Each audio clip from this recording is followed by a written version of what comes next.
শয়তানের 10টি ফাঁদ। পর্ব 5। গসিপ ও অপবাদ, সম্পর্ক ধ্বংসের ফাঁদ। শয়তানের ফাঁদ 5। পিছনে কথা, সামনে আগুন। গসিপ একটানা করলে আমল পুড়ে যায়। আড্ডায়, ফোনে, ফেসবুকে আমরা কত সহজেই কারো পেছনে কথা বলে ফেলি।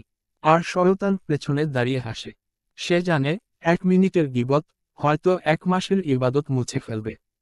উক্ত আয়াতে আল্লাহ পাক বলেন, অর্থ, তোমাদের কেউ কি চায় তার মৃত ভাইয়ের মাংস খেতে?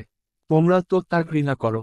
হাদিসে এসেছে, যে ব্যক্তি গীবত করে তার নামাজ, রোজা সব বরবাদ হতে পারে।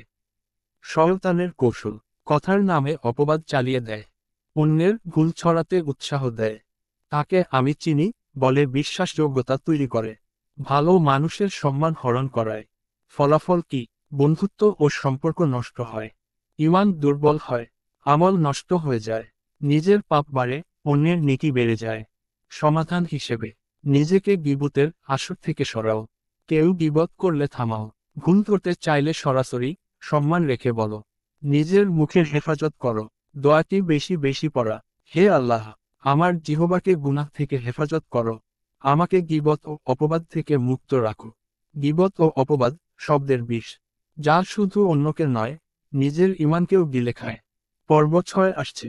আত্মতুষ্টি উন্নতির পথে শয়তানের বাধা। শেয়ার করো, যেন আর কেউ গসিপে ডুবে না যায়।